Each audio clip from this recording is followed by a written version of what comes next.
கர்த்தருடைய பரிசுத்த நாமத்துக்கு மகிமை உண்டாவதாக. இந்த நாளிலும் உங்களோட ஆண்டவருடைய வார்த்தையை பகிர்ந்து கொள்ள கர்த்தர் தந்த இந்த ஸ்லாக்கியத்திற்கு அவருக்கு நன்றி செலுத்துறேன். இந்த நாளில நாம தியானிக்கிற வார்த்தை என்ன அப்படின்னா, சிந்தையை குறித்து நம்ம தியானிக்க போறோம். நம்ம வேதத்துல நிறைய காரியங்கள் சிந்தையை குறித்து நம்ம அறிந்திருந்தாலும், இன்னைக்கு நம்மளுக்கு இன்னும் ஆழமாய் ஆண்டவர் நமக்கு கற்றுக் கொடுக்கிற காரியங்களை நம்ம கற்றுக்கொள்ளலாம். பிலிப்பியர் 2ஆம் அதிகாரம் 5ஆம் வசனம் வாசிக்கலாம். பிலிப்பியர் 2:5.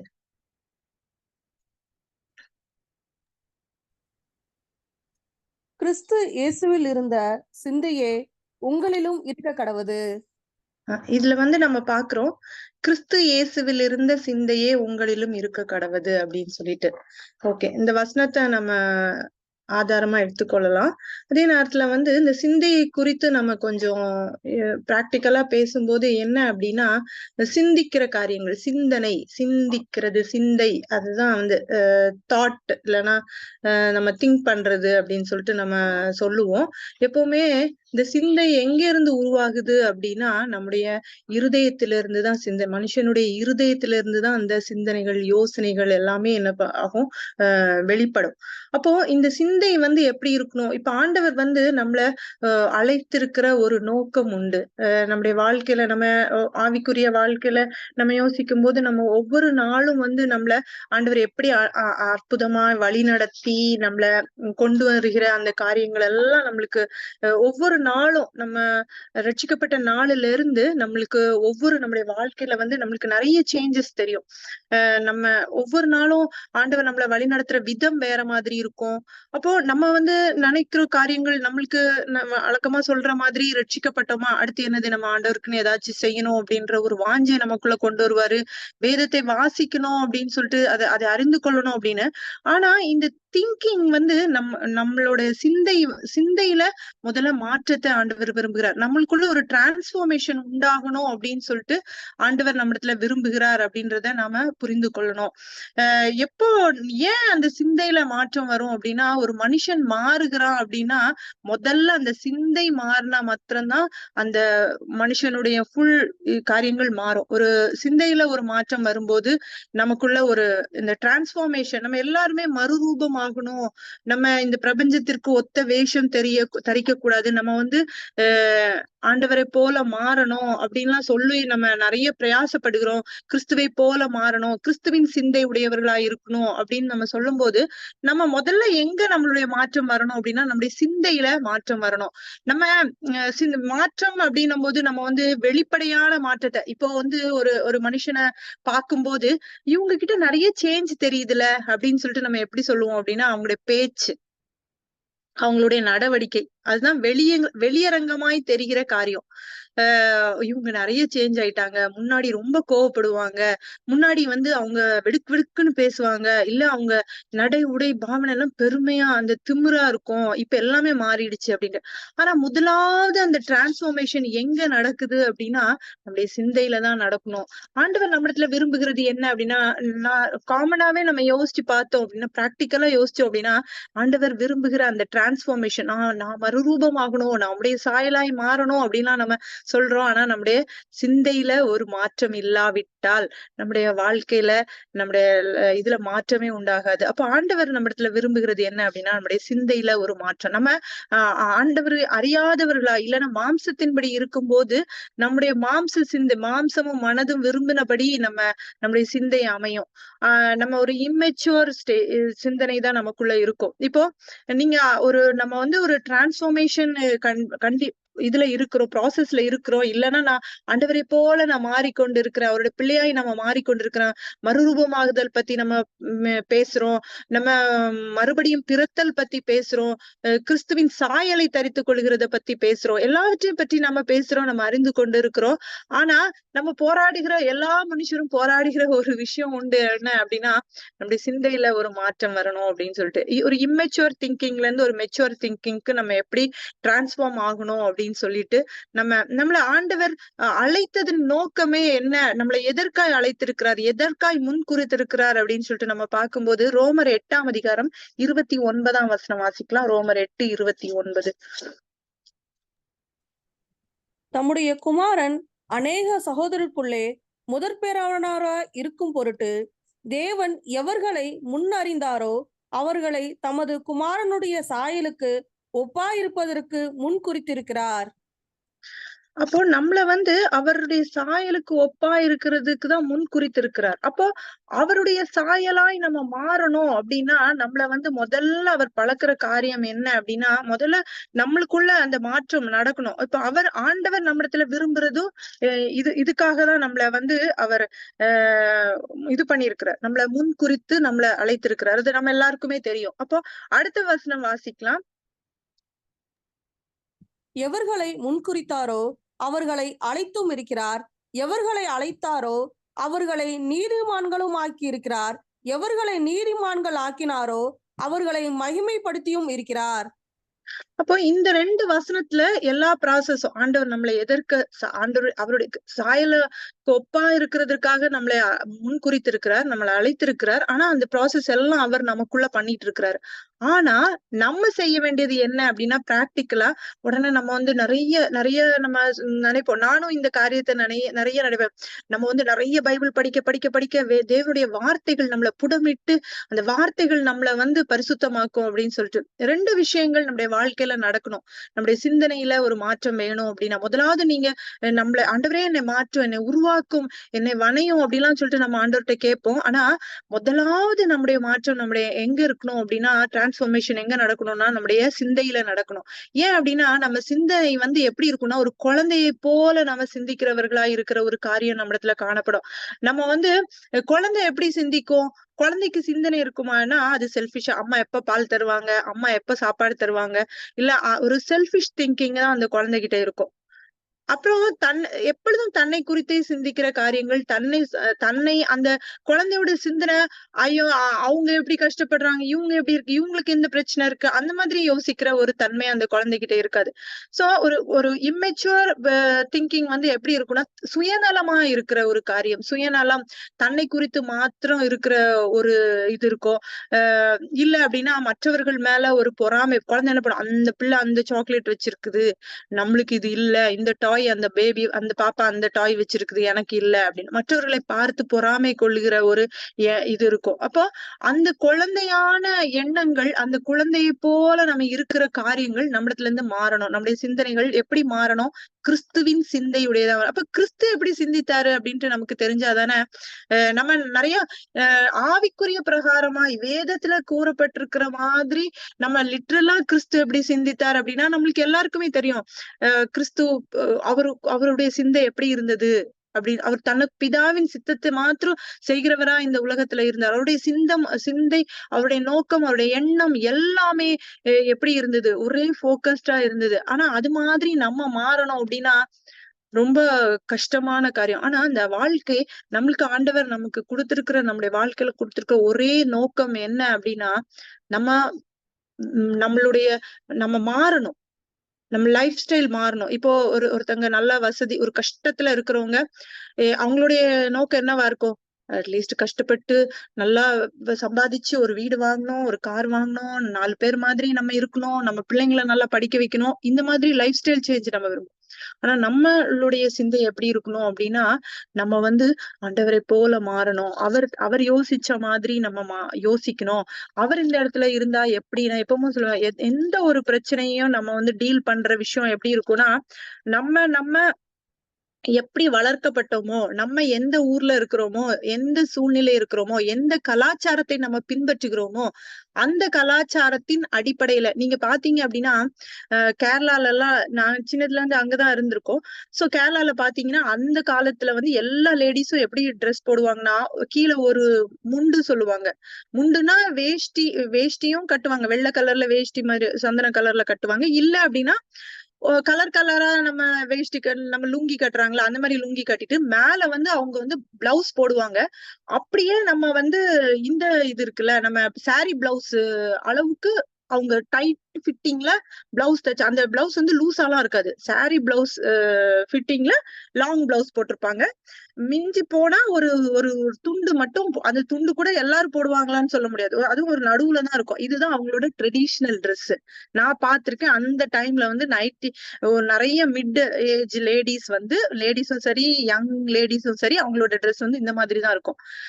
அப்படியே அந்த அந்த நல்ல டைட், எனக்கு நல்ல ஞாபகம் இருக்கு. நம்ம எப்படி சாரி பிளவுஸ போட்டுட்டு நம்ம எப்படி ஒரு துப்பட்டா போடாம வெளியே போனா நம்மளுக்கு எப்படி இருக்கும், அது தமிழ் கலாச்சாரம். ஆனா அவங்களுக்கு வந்து அதுல வந்து எந்த ஒரு இதுவோ அந்த மாதிரி இருக்காது, அது அவங்களுடைய கலாச்சாரம். அப்ப ஒவ்வொரு கலாச்சாரத்திலயும் ஒவ்வொரு மாதிரி இருக்கு. நம்மளுக்கு கரெக்ட்னு தோன்றது மத்தவங்களுக்கு தப்பா இருக்கலாம், மத்தவங்களுக்கு தப்பான ட்ரெஸ்ல இருந்து எதுனாலும் ஒவ்வொருத்தருடைய கலாச்சாரத்தின் அடிப்படையில நம்ம தீர்மானிச்சுக்கிறது. அப்ப ஆண்டவர் இது வந்து நான் ஒரு எக்ஸாம்பிளுக்கு தான் சொல்றேன். அப்போ நம்மளுடைய சிந்தனை, நம்ம யோசிக்கிறது, நம்ம திங்க் பண்றது எல்லாம் நம்மளுடைய கலாச்சாரத்தின் அடிப்படையில நம்மளுக்கு எது கரெக்ட்னு தோன்றதோ, எது தப்புன்னு தோன்றதோ அந்த மாதிரி நம்ம எடுத்துக்கொள்ளுகிற காரியங்கள். அப்ப ஆண்டவர் எப்படி அத எடுத்துப்பாரு? இல்ல ஆண்டவருடைய சிந்தை இந்த விஷயத்துல ஆண்டவர் எப்படி சிந்திப்பாரு, எந்த மாதிரி ஒரு காரியம்? அப்ப நம்ம வந்து அதுக்குதான் நம்மளுக்கு வேதம் கொடுக்கப்பட்டிருக்குது. நீ இப்படி இருக்கணும், இப்படி இருக்கணும், அப்படி இருக்கணும். அப்போ இது மாதிரி நீ போயிட்டன்னா உன் சிந்தனையில பரிசுத்தம் இல்ல அப்படின்னு நம்ம சொல்ல முடியாது. நீ வந்து நல்லவ கெட்டவ யாரையுமே நம்ம அதனாலதான் ஜட்ஜ் பண்ண முடியாது. அவங்கவுங்க வளர்ந்த சூழ்நிலை, அவங்கவுங்க சிந்திக்கிற காரியங்கள், அவங்கவுங்க கற்றுக்கொண்ட காரியங்களின் அடிப்படையில தான் அந்த சிந்தைகள் இருக்கும். அப்போ நம்ம அந்த குழந்தையான சிந்தை, அந்த நம்ம இப்ப சைல்டிஷா திங்க் பண்றதுல இருந்து நம்ம எப்படி நம்ம மற்ற காரியங்கள் எல்லாம் நம்ம டிரான்ஸ்பார்மேஷன் யோசிக்கிறோமோ, முதலாவது எங்க டிரான்ஸ்பார்மேஷன் ஆரம்பிக்கணும் அப்படின்னா நம்மளுடைய சிந்தையில ஆரம்பிக்கணும். நம்ம பார்க்கும்போது 1 கொரிந்தியர் 13ஆம் அதிகாரம் 11, 12 வசனம் வாசிக்கலாம். 1 கொரிந்தியர் 13, 11, 12. நான் குழந்தையா இருந்தபோது குழந்தையைப் போல பேசினேன், குழந்தையைப் போல சிந்தித்தேன், குழந்தையைப் போல யோசித்தேன். நான் புருஷனான போதோ குழந்தைக்கேற்றவைகளை ஒழித்து விட்டேன். இப்பொழுது கண்ணாடியிலே நிழலாட்டமாய் பார்க்கிறோம், அப்பொழுது முகமுகமாய் பார்ப்போம். இப்பொழுது நான் குறைந்த அறிவுள்ளவன், அப்பொழுது நான் அறியப்பட்டிருக்கிறபடியே அறிந்து கொள்வேன். இதுல பார்க்கும்போது பவுல் சொல்ற, குழந்தையா இருந்த போது குழந்தைய போல பேசினேன், குழந்தைய போல சிந்தித்தேன், குழந்தைய போல யோசித்தேன், எல்லாமே குழந்தைய மாதிரி பண்ணேன். ஆனா நான் புருஷனான போது குழந்தைக்கேற்ற, அப்ப நம்முடைய சிந்தை எப்படி இருக்கணும்? குழந்தையா சிந்திக்கிற காரியத்துல இருந்து நம்ம புருஷர்களாய் சிந்திக்கிற ஒரு காரியமா இருக்கணும். இப்ப நம்ம ஆவிக்குரிய வாழ்க்கையில நம்மளுடைய வளர்ச்சி அப்படின்றது எப்படி இருக்கணும் அப்படின்னா, ஒரு குழந்தை ஸ்டேஜ்லயே நம்ம ஒவ்வொரு ஸ்டேஜஸ் நான் எப்பவும் சொல்லியிருக்கேன். அப்போ அந்த ஸ்டேஜஸ்ல இருந்து நம்மளோட திங்கிங், நான் அதான் எப்பவும் சொல்லுவேன், உங்களுக்கு ஒரு நோட்டு போட்டுக்கோங்க. நான் முன்னாடி நம்ம விட்ட காரியங்கள், நம்ம நிறைய நேரம் வந்து ஒரு ஃபோர்ஸ்ஃபுல்லி நான் இந்த காரியத்தை நான் பின்பற்றணும், இந்த காரியத்தை பின்பற்றணும், இந்த காரியத்தை பின்பற்றணும், ஈவன் ஒரு எக்ஸசைஸ் பண்றதோ, ஒரு டயட் பண்றதோ, ஒரு வாக்கிங் போறதோ, இல்ல நான் வாழ்க்கையில நான் இந்த மாதிரி காலையில எழுணும், இந்த மாதிரி காரியங்களை, இது எல்லாவற்றையும் நம்ம வந்து எங்க தீர்மானிப்போம் அப்படின்னா நம்முடைய மனசுலதான், நம்ம இருதயத்துலதான் நம்ம சிந்திப்போம். அப்போ நம்முடைய சிந்தனைகள் எங்க பிறக்குது அப்படின்னா இருதயத்துலதான் பிறக்குது. நீங்க அதுக்கு நமக்கு ஆதாரமா 2 வசனம் வாசிக்கலாம். சங்கீதம் 66:8.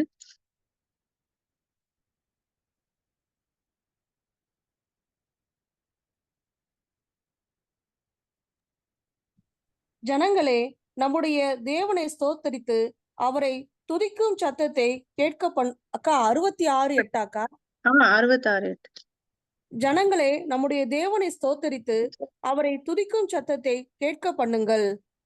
இல்ல ஒரு நிமிஷம், சாரி 66:18. சாரி.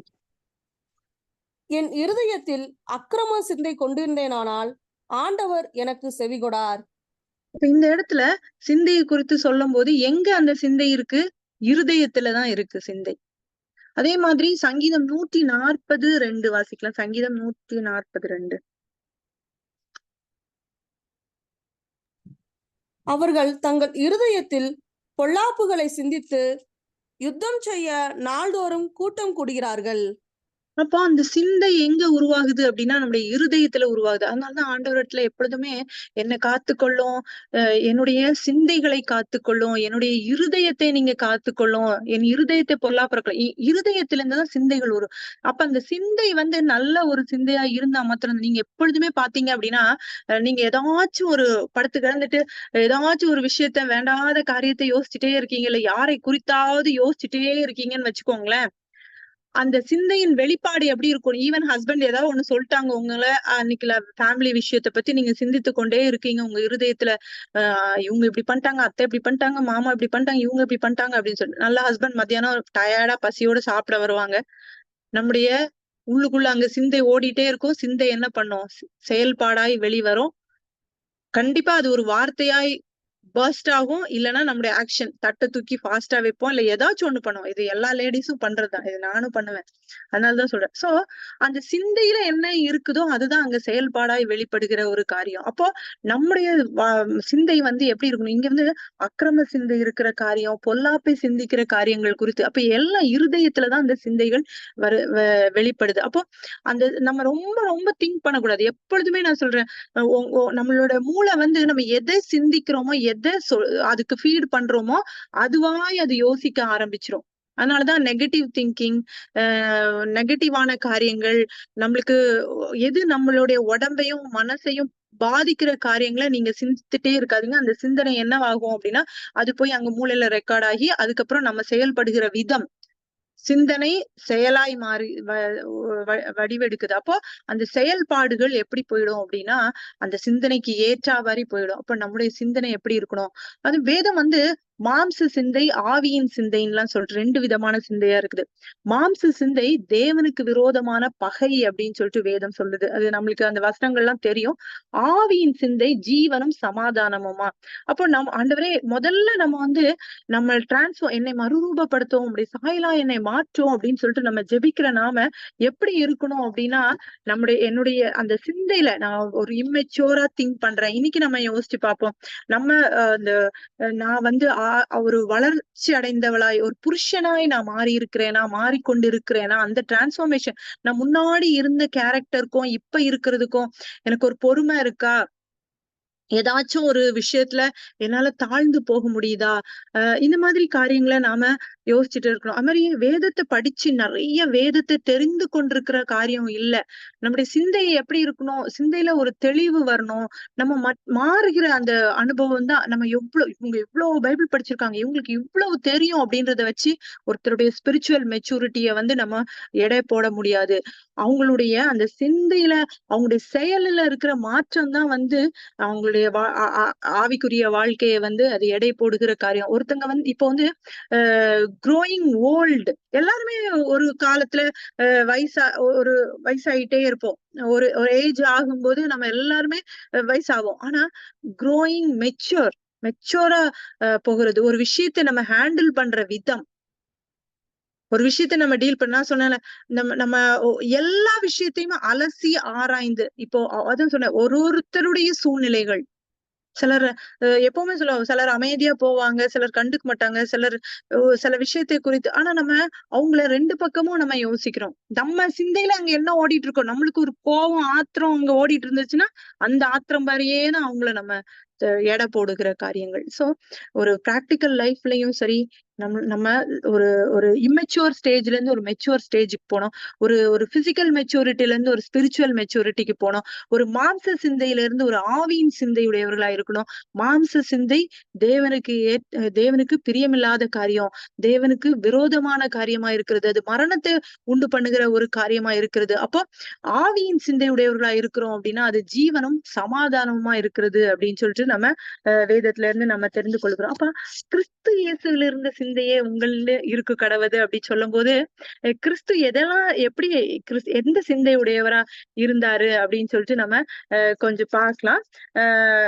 ரோமர் 15ஆம் அதிகாரம் 6ஆம் வசனம் வாசிக்கலாம். ரோமர் 15:6.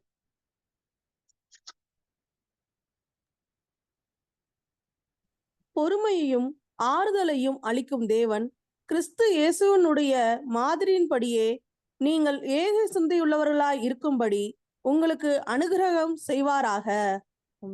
எப்பொழுதுமே நம்ம வந்து நான் லாஸ்ட் டைம் கூட உங்ககிட்ட சொன்னேன், சில வசனங்களை வந்து ரிப்பீட்டடா சில வார்த்தைகளை நீங்க வேதத்துல பார்க்கும்போது, அதுக்கு முந்தின வசனம் அதுக்கு பிந்தின வசனம் பார்க்கும்போது அதுக்கு ரிலேட்டடான ஒரு வார்த்தைய நம்ம அதிகமாய் அந்த வார்த்தைய நம்ம படிச்சுட்டே அது வந்துட்டே இருக்கும், ரிப்பீட்டடா வந்துட்டே இருக்கும். அப்போ அப்படின்னா அந்த 2 வார்த்தைகளும் ஒன்றுக்கொன்று கனெக்ட் ஆயிருக்கு அப்படின்னு நீங்க புரிந்து கொள்ள முடியும். இப்ப வந்து நம்ம ரோமர் 15:6 வாசிச்சோமா, ரோமர் 15:5 வாசிக்கலாம். நீங்கள் ஒருமனப்பட்டு நம்முடைய கர்த்தராகிய இயேசு கிறிஸ்துவின் பிதாவாகிய தேவனையே ஒரே வாயினால் மகிமைப்படுத்தும்படிக்கு. இப்ப இதுல என்ன வார்த்தையை நம்ம பார்க்கிறோம் அப்படின்னா, நம்ம 6வது வசனத்துல நம்ம வாசித்தோம், கிறிஸ்து இயேசுவினுடைய மாதிரியின் படியே நீங்கள் ஏக சிந்தையுள்ளவர்களாய் இருக்கும்படி. ஏக சிந்தை, ஒரே சிந்தையுடையவர்களா, ஒரு மனம் அப்படின்ற ஒரு காரியத்தை நம்ம இங்க பார்க்கிறோம். அப்போ 5ஆம் வசனத்துல அடுத்து பாத்தீங்க, 7வது வசனம் வாசிக்கலாம். ஆதலால் தேவனுக்கு மகிமை உண்டாக, கிறிஸ்து நம்மை ஏற்றுக்கொண்டது போல நீங்களும் ஒருவரை ஒருவர் ஏற்றுக்கொள்ளுங்கள். இதுல நம்ம இப்போ நான் என்ன சொன்னேன், ஃபர்ஸ்ட் கிறிஸ்து இயேசுவின் மாதிரியின் படியே. பவுல் அதான் எப்பவும் பவுல் சொல்லுவாரு, நான் கிறிஸ்துவை பின்பற்றுகிறது போல நீங்களும் கிறிஸ்துவை பின்பற்றுங்கள் அப்படின்னு சொல்லிட்டு. இப்போ நம்மளுடைய வாழ்க்கையில நான் அதை எப்பவும் சொல்றேன், Christianity is not a religion, ஒரு மதம் கிடையாது. நான் கிறிஸ்தவன் அப்படின்னு சொல்லிட்டு நம்ம சொல்றதுல மத்தவங்கிட்ட போய் நான் கிறிஸ்தவன் அப்படின்னு சொல்லிட்டு நம்ம சொல்லவே தேவையில்லை. நம்மளுடைய நடவடிக்கைகள் கிறிஸ்துவை மற்றவர்களுக்கு பிரதிபலிக்காதான் சொன்னேன். உங்கள் வெளிச்சம் தான் பிரகாசிக்கணும் மத்தவங்களுக்கு முன்னாடி.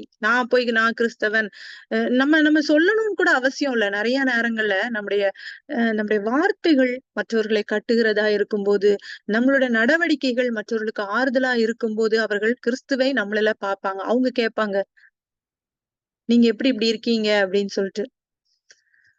அப்போ இந்த இடத்துல நம்ம பார்க்கும்போது, நான் அதை எப்பொழுதுமே நீங்க வேதத்தை தியானிக்கிற ஒரு காரியத்துல நான் அதான் சொல்றேன், ஒரு வார்த்தை, அந்த வார்த்தையில ஜீவன் இருக்கிறது. அந்த வார்த்தையை கொண்டா ஆண்டவர் உங்களோட பேசுவாரு. அப்ப அந்த வார்த்தைக்கு முன்னாடியும் பின்னாடியும் இருக்கிற வசனங்களை, நீங்க அதிகமான வசனங்களை நீங்க தியானிக்கும் போது, அந்த இடத்துல எந்த ஒரு காரியத்தை ஆண்டவர் அதிகமாய் வலியுறுத்துகிறார் அப்படின்றத நம்ம புரிந்து கொள்ள முடியும். அதை நீங்க அண்டர்லைன் பண்ணி வச்சுக்கலாம். அப்ப நம்ம இந்த இடத்துல முதல் வசனத்துல பாத்தீங்கன்னா, ஒரு மனம் அப்படின்ற ஒரு காரியத்தை இங்க உணர்த்துகிறார். அடுத்து 7வது வசனம் நீங்க பாத்தீங்க அப்படின்னா, கிறிஸ்து நம்மை ஏற்றுக்கொண்டது போல நீங்களும் ஒருவரை ஒருவர் ஏற்றுக்கொள்ளுங்கள். அப்ப கிறிஸ்துவினுடைய மாதிரி, கிறிஸ்துவின் சிந்தை எப்படி இருந்தது அப்படின்னா, ஒரு ஏக சிந்தை, ஒரு மனம், ஒருவரை ஒருவர் ஏற்றுக்கொள்ளுகிற ஒரு காரியம். நம்ம இன்னும் வாசிக்கலாம். ரோமர் 12ஆம் அதிகாரம் 16ஆம் வசனம். ஒருவரோடு ஒருவர் ஏக சிந்தையுள்ளவர்களா இருங்கள், மேட்டிமையானவைகளை சிந்தியாமல் தாழ்மையானவர்களுக்கு இணங்குகள், உங்களையே புத்திமான்கள் என்று எண்ணாதிருங்கள். அப்போ இந்த இடத்துல பார்க்கும்போது, நீங்க மேபி நோட் வச்சிருந்தா எழுதிக்கோங்க, இல்ல பென் இருந்தா கூட பைபிள்ல அண்டர்லைன் பண்ணிக்கோங்க.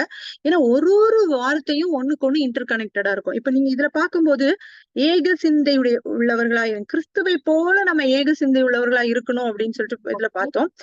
அப்போ இதுல என்ன அப்படின்னா, மேட்டிமையானவைகளை சிந்தியாமல் தாழ்மையானவர்களுக்கு இணங்குங்கள் அப்படின்னு சொல்லிட்டு. அப்போ மேட்டிமையான சிந்தை நமக்குள்ள இருக்கக்கூடாது, ஒரு தாழ்மையின் சிந்தை இருக்கணும். அப்ப கிறிஸ்துவுக்குள்ள இருந்த சிந்தை என்ன அப்படின்னா, ஏக சிந்தையா இருந்தது. எல்லாரையும் ஏற்றுக்கொள்ளுகிற ஒரு காரியம் இருந்தது. அதுல ஒரு தாழ்மையின் சிந்தை இருந்தது அவருக்குள்ள. தாழ்மை அப்படின்னோன்னா நம்ம ஒரு மாதிரி நம்மள நான் பாவமா ஹம்பிளா சிலரை நம்ம இருப்போம்ல, நம்ம ஹஸ்பண்ட் கிட்டயோ நம்ம வீட்லயோ நம்ம அப்பா அம்மா கிட்டயோ ரொம்ப பாவமா அப்படியே கண்ண பேபி மாதிரி அப்படி ஃபேஸ் வச்சுட்டு ஒண்ணும் தெரியாத சில நேரங்கள்ல நம்ம ரொம்ப குட்டா ரொம்ப நல்லவங்களா இருக்கிற மாதிரி நிறைய நல்ல வாய் பேசுவோம், எல்லாமே இருக்கும். திடீர்னு யாராவது பார்த்து அப்படியே அமைதியா ஒண்ணுமே தெரியாது. இல்ல வீட்லயும் சரி, திடீர்னு ஒரு நாள் ரொம்ப அமைதியா அப்படியே என்ன திடீர்னு ஒண்ணுமே சத்தத்தையே காணும், இல்ல எல்லாம் போட்டு உடைச்சிட்டு கோவப்பட்டுட்டு கத்திட்டு எல்லாம் இருப்போம் பிள்ளைங்க கிட்ட எல்லாம்.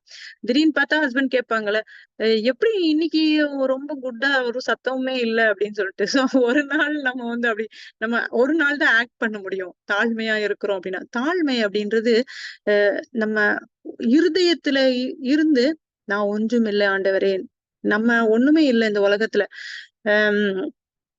நான் ஆக்சுவலி எனக்கு நிறைய நேரம் நான் எல்லாருக்கும் நிறைய சொல்லுவேன், நானும் நிறைய கத்துக்குவேன், நிறைய நேரம் நிறைய காரியங்களுக்காக போராடுவேன். இப்போ நான் அதான் சொல்லுவேனே, எனக்குள்ளேயும் இந்த டிரான்ஸ்ஃபர்மேஷன் தான் நடந்துட்டு இருக்கு. வேதத்தை குறித்து நிறைய காரியங்களை ஆண்டவர் கற்றுக் கொடுத்திருக்கிறாரு. ஆனா என்னுடைய பிராக்டிக்கல் லைஃப்ல நான் மேபி நீங்க இப்போ நிறைய ரீசன்ட் டைம்ஸ்ல என்னுடைய நிறைய மெசேஜஸ்ல நீங்க கேட்டிருக்கலாம், நிறைய லைஃப் சேஞ்சிங் திங்ஸ் தான் வந்து மேபி அது பிகாஸ் ஆஃப் ஏஜா என்னன்னு தெரியல. ஒரு மிட் ஏஜ்க்கு வந்தோடனே நம்மளுக்கு வந்து ஹெல்த் கான்சியஸோ இல்லைன்னா நம்ம மத்தவங்கள நம்ம ட்ரீட் பண்ற விதம் மாறணும் அப்படின்னு சொல்லிட்டு. ஆனா ஆக்சுவலி நம்ம மாறணும்னு நினைச்சாலாம் மாற முடியாது. நமக்குள்ளா இருந்து ஆவியானவர் நம்மளை செயல்படுத்துவார். உலகத்துல எல்லா சூழ்நிலைகளுக்குள்ளயும் அவர் நம்மள பழக்குவித்துதான் நம்மளுக்கு கற்றுக் கொடுக்கிற ஒரு காரியம். அப்போ சில நேரங்கள்ல நம்மளுக்கு சில விஷயங்களை குறித்து ஏதாச்சும் ஒண்ணு எரிச்சல் வரும். நம்மளுக்கு ஏதாச்சும் ஒரு பிரச்சனையை நம்ம யோசிச்சுக்கிட்டு நம்ம சிந்தித்து கொண்டு இருக்கிற ஒரு காரியம். நேத்து வந்து என் வீட்டு பக்கத்து வீட்டுல ஒரு முன்னாடி இருந்த வீட்டு பக்கத்துல ஒரு சிஸ்டர் வந்து இருந்தாங்க. நல்ல ஹெல்தி. என்னோட ஒரு 2 இயர்ஸ் யங்கா இருப்பாங்க. அப்போ அவங்களும் அந்த மெடிக்கல் ஃபீல்டு சம்பந்தமா தான் படிச்சிருக்கவங்க. அப்போ போன வாரம் வந்து அவங்களுக்கு ஒரு தூக்கம் ரொம்ப நாள தூக்கம் இல்லாம இருந்திருக்காங்க. அப்போ தூங்காமே இருக்காங்கன்னு சொல்லிட்டு அவங்க ஹஸ்பண்ட் ஹாஸ்பிட்டல் தூக்கமே வராதாம். நைட் ஃபுல்லா முழிச்சே இருப்பாங்க போல. அப்ப ஹாஸ்பிட்டல் கூட்டு போயிருக்காங்க. டாக்டர் வந்து என்ன பண்ணுதுன்னா தூக்கம் இல்ல அப்படின்னு சொல்லும்போது, அப்படி எல்லாம் என்ன பிரச்சனை ஒரு பிரச்சனை இல்ல, எனக்கு தூக்கம் மட்டும் வரல, எனக்கு ஏதாச்சும் தூக்கத்துக்கு மாத்திரை எழுதி கொடுங்க அப்படின்னு கேட்டிருக்காங்க. அப்போ ஹஸ்பண்ட் வந்து அப்புறம் டாக்டர் என்ன பிரச்சனை, இன்னும் ஏதாச்சும் பிரச்சனை இருக்கா அப்படி கேட்கும்போது, எனக்கு சாப்பிடும்போது சம்டைம்ஸ் நெஞ்சு அடைச்சிட்டு படபடான்னு இருக்கும் அப்படின்னு சொல்லி ஹஸ்பண்ட் தான் அது சொல்லியிருக்காங்க. உடனே டாக்டர் சும்மா ஒரு மேமோகிராம் பண்ணி பார்க்கலாம் அப்படின்னு சொல்லிட்டு டாக்டர் எழுதி கொடுத்துருக்காங்க. இவங்களும் ஜாலியா போய் மேமோகிராம் ஓகே அது எப்படி இருக்கும்லாம் தெரியாது, ஆனா போய் பண்ணிடுவோம் சொல்லியிருக்காங்கல்ல அப்படின்னு சொல்லிட்டு பண்ணுனா, நம்ப மாட்டீங்க, அவங்களுக்கு பிரெஸ்ட்ல எந்த ஒரு சிம்டம்ஸும் இல்ல, உள்ள ஒரு டிஷ்யூ குரோத் இருக்குது பார்த்திருக்கோம் அப்படின்னு சொல்லிட்டு திருப்பி திருப்பி எம்ஆர்ஐ திருப்பி செகண்ட் டைம் மேமோகிராம் எல்லாம் பண்ணி கேன்சர்னு 2 நாளைக்கு முன்னாடி சொல்லிட்டாங்க. பயங்கர அழுக, பயங்கர ஒரு ஹிந்து சகோதரி தான். அவங்க பேரு ராதா. அவங்களுக்காக ஜெபிச்சுக்கோங்க. அப்ப அவங்கள நேத்து பார்க்க போனப்போ அவங்க ரொம்ப அழுதுட்டு, வாழ்க்கையில ஒண்ணுமே இல்ல. பிள்ளை 12th படிக்கிறான். இவ்ளோ இருக்கு. நான் இவங்களெல்லாம் விட்டுட்டு நான் போயிடுவேன்ட்டு சொல்லிட்டு ஒரு மாதிரி அழுதுட்டு ஒரு மாதிரி இருந்தாங்க. அவங்க கிட்ட ஆறுதல்லாம் சொல்லிட்டு ப்ரே பண்ணிக்கிறேன்னு சொல்லிட்டு எல்லாம் வந்த நேத்து ஃபுல்லா எனக்கு என்னுடைய சிந்தனையில என்ன ஓடுச்சு அப்படின்னா, வாழ்க்கையில என்ன இருக்கு? நம்ம எதை குறித்தோ மேன்மை பாராட்டுகிறோம். ஒரு செகண்ட் தான்ல வாழ்க்கை. என்ன இருக்கு உலகத்துல? ஒரு ஒரு வேற ஏதாச்சும் வியாதினா கூட நம்மளுக்கு ஒரு இதுல இந்த மாதிரி ஒரு வியாதி வரும்போது ஒரு மனுஷன் என்ன பண்றான்? தளர்ந்து போறான். ஆனா தேவனால் கூடாத காரியம் ஒண்ணும் இல்ல. நெறைய பேரு சுகமாகி நல்ல ஆண்டவருக்கு சாட்சியா இருக்கிற காரியம். ஆனா ஆண்டவர் அந்த சூழ்நிலைகளுக்குள்ள அனுமதிக்கும்போது, அவங்க சொல்றாங்க, அவங்க மெடிக்கல் ஃபீல்டு தான் இருக்கு. எனக்கு இதை குறித்து தான நல்ல அறிவு இருந்தது. நான் ரொம்ப அவேரா தான் இருந்தேன். எப்படி இது வந்துச்சு? எப்படி? நம்ம கையில ஒண்ணுமே இல்ல. நம்ம எதை குறித்தோ மேன்மை பாராட்டுகிறோம். அப்பதான் எனக்குள்ள ஒரு தாழ்மை, ஆண்டவரே என்ன மன்னியும். எனக்குள்ள சில நேரங்கள்ல என்னை அறியாம பெருமை எண்ணங்கள் ஏற்படுகிறது உண்டு. ஆனா, இந்த மாதிரி ஒரு விஷயங்கள் ஒரு ஒரு பலவீனம், ஒரு ஒரு ஏதோ ஒரு காரியம் மற்றவங்கள பார்க்கும்போது, ஒண்ணுமே இல்லல்ல. ஆண்டவர் நெனச்சா ஒரு செகண்ட் தான். நம்ம ஜீவன் அதான் சொன்னேன் அவங்க கிட்டயும். வியாதி ஓகே நம்மளுக்கு வியாதி வந்த உடனே நம்மளுக்கு பயப்படுறோம், நம்ம செத்து போயிட்டோமா அப்படின்னு. அடுத்த நிமிஷம் என்ன நடக்கும்னு நமக்கு தெரியும். கீழ விழுவுறாங்க, அடிபட்டு போகுறாங்க. இந்த வயநாட்டுல பாருங்க தூங்கிட்டு இருந்தா எனக்கு தெரியும் அந்த ஏரியா. ஏன்னா எங்க அக்கா அங்கதான் இருந்தாங்க. அதெல்லாம் எப்படிப்பட்ட ஏரியாவா இருக்கும்னா, நார்மல் பகல் டைமே உங்களால ஒரு நல்ல ரோடு இருக்காது. நடந்து போக முடியாது. அந்த மாரி கரடு, முரடு, மேடு, பள்ளமும், மலையும் இதுவுமா இருக்கிற ஒரு பாதை. அதுல போய் ஒரு வெள்ளம் இதெல்லாம் வரும்போது ஒரு ரெஸ்க்யூ ஒண்ணுமே தப்பிச்சு ஓட கூட எங்க ஓடணும்னு கூட தெரியாது. ராத்திரியெல்லாம் இருட்டா இருக்கும் அந்த ஏரியாலாம். சோ நம்முடைய ஜீவன் ஆண்டவருடைய பார்வையில அருமையா இருக்குது. நம்ம எதை குறித்து பெருமை பாராட்டுகிறோம்? நம்ம ஏன் உலகத்துல நான் பெருசு, நீ பெருசு அப்படின்ற காரியங்கள் நெறைய. அப்போ இந்த தாழ்மைய உண்மையா சொல்றேன். நேத்துல இருந்து எனக்குள்ள ஒரு சின்ன டிரான்ஸ்ஃபர்மேஷன். ஆண்டவரே ஒருவேளை எனக்குள்ள அந்த பெருமை, நான் என்ற அகந்தை எனக்குள்ள இருந்தா எல்லாத்தையும் எடுத்து போடுங்க அப்படின்றப்போ, கிறிஸ்துவின் கிறிஸ்துவின் சிந்தை அப்படின்னு சொல்லும்போது அங்க பார்த்தீங்க அப்படின்னா, ஒரு ஒரு மனதை பத்தி அங்க பேசப்படுகிறது. இன்னொன்னு எல்லாரையும் அவர் ஏற்றுக்கொள்ளுகிற ஒரு காரியம். நம்மளும் எல்லாரையும் ஏற்றுக்கொள்ளணும் அப்படின்றது. அடுத்து இங்க பார்க்கும்போது ஒரு தாழ்மையை குறித்ததான அப்போ ஒண்ணுக்கு ஒண்ணு ஒரு இன்டர் ரிலேட்டடா நம்ம பார்க்க முடிகிறது. அடுத்தும் நீங்க இன்னொரு வசனம் வாசிக்கலாம். ஆண்டவரே தன்னை குறித்து சொல்ற மத்தேயு 11:29 வாசிக்கலாம்.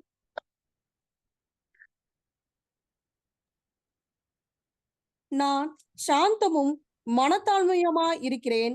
என் நுகத்தை உங்கள் மேல் ஏற்றுக்கொண்டு என்னிடத்தில் கற்றுக்கொள்ளுங்கள். அப்பொழுது உங்கள் ஆத்துமாக்களுக்கு இளைப்பாறுதல் கிடைக்கும். அப்போ இங்க ஆண்டவரே என்ன சொல்றாரு தன்னை குறித்து சொல்லும்போது, நான் சாந்தமும் மனத்தாழ்மையுமா இருக்கிறேன், என்னிடத்துல கற்றுக்கொள்ளுங்கள் அப்படின்னு சொல்றாரு. அப்போ கிறிஸ்துவின் சிந்தை எப்படி இருந்தது அப்படின்னா, பன சாந்தமும் மனத்தாழ்மையுமா இருக்கு. அப்போ நம்ம அதுக்காக நம்ம நிறைய நம்ம நம்ம நம்ம போராடுகிற காரியம் இருக்கும். நம்ம எப்படி ஒ தாழ்மையா இருக்கணும், எப்படி நம்ம மற்றவரிடத்துல மத் ஒருத்தரையும் நம்மள விட கம்மியானவங்கன்னு நம்ம ஒரு நாள் அவங்களுடைய பொருளாதார நிலைமையை வைத்தோ, அவங்களுடைய ஒருவேளை அவங்க இன்னசென்ட்டா பேச தெரியும். நான் அதெல்லாம் ரொம்ப ஜட்ஜ்மெண்டலா இருப்பேன். ஒரு காலத்துல அதுவும் இப்பல்லாம் நெனச்சு ரொம்ப வெட்கப்படுகிறேன். ரியலி சொல்றேன். ஏன்னா, நம்ம நெறைய நேரங்கள்ல நம்மள பத்தியே நம்மளுக்கு அதாவது நம்மை நாமே நிதானித்து அறிகிறவர்களா இருக்கணும். மற்றவர்கள நம்ம நியாயம் தீர்க்கிற காரியங்கள் நெறைய நம்மட்ட இருக்கு. இவங்க இப்படி பண்றாங்க. அதான் சொன்னேன்ல நம்ம வளர்ந்த சூழ்நிலை. நான் அதான் எனக்கு டக்குன்னு தான் ஆவியானவர் அந்த காரியத்த உணர்த்தினார். நான் அப்ப நெனைப்பேன், அப்ப கேரளால அந்த மாரி ட்ரெஸ் இதே வந்து நம்ம ஊர்ல ஒரு துப்பட்டா போடலன்னா, அவ மோசம் அப்படின்னு ஒரு முத்திரை குத்துற காரியம்.